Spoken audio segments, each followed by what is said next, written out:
Pernah kepikiran nggak, air yang kita minum, kita pakai mandi itu beneran aman nggak sih? Nah, di video ini kita bakal bongkar step by step proses krusial yang namanya sampling air. Ini bukan sekedar ambil air loh, tapi ini penentu segalanya.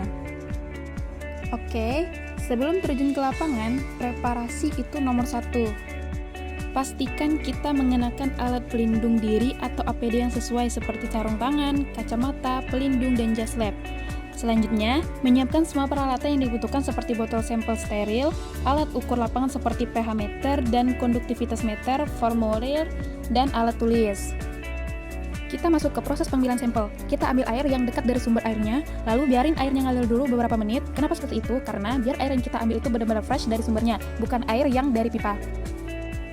Selanjutnya, sterilisasi keran dengan proses pembakaran pipa besi untuk membunuh semua mikroorganisme yang menempel pada permukaan mulut keran, agar sampel air yang kita ambil benar-benar mewakili kualitas air yang mengalir di dalam sistem pipa, bukan air yang tercemar oleh lingkungan luar keran.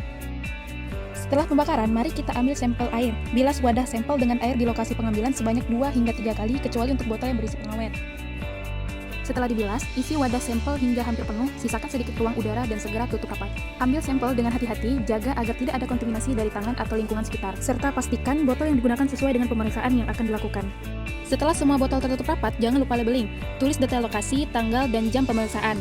Terakhir, masukkan botol sampel ke color box biar kualitasnya nggak berubah saat perjalanan menuju lab. Selain pemeriksaan di laboratorium, ada pemeriksaan wajib yang nggak boleh ketinggalan, yaitu pemeriksaan in situ, atau pemeriksaan suhu, pH, DO, atau oksigen terlarut. Kenapa harus dilakukan saat itu juga? Karena kalau dibawa ke laboratorium, nilainya bisa geser alias nggak valid lagi. Jadi, data suhu, pH, dan DO ini harus dicatat saat itu juga. Alat untuk mengukur pH bisa menggunakan kertas pH atau parameter, dan minimal pH sesuai dengan SNI berkisar 3-5 sebelum diteteskan pengawet. Selain itu, ada salah satu pemeriksaan yang sampelnya harus diawetkan. Sampel air dimasukkan dalam wadah dengan cara disaring, lalu diteteskan dengan pengawet dan dihomogenkan. Lalu dicek kembali pH-nya, dan pH setelah ditetesi pengawet harus kurang dari 2.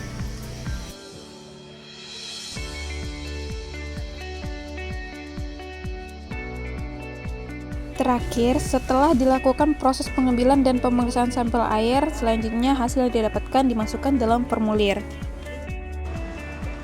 Gimana guys? Ternyata proses ngesampel air ini keren banget kan? Semoga dari video ini dapat jadikan langkah awal buat kita tahu kualitas air yang sebenarnya. Nah, ini ada sedikit cuplikan video terkait proses menggunakan alat untuk pengambilan sampel air sungai. Jadi kita turunkan alatnya. Kalau yang permukaan langsung kan bisa pakai gayung, bisa pakai tangkai, bisa kalau kedalaman tertentu otomatis memakai tertentu.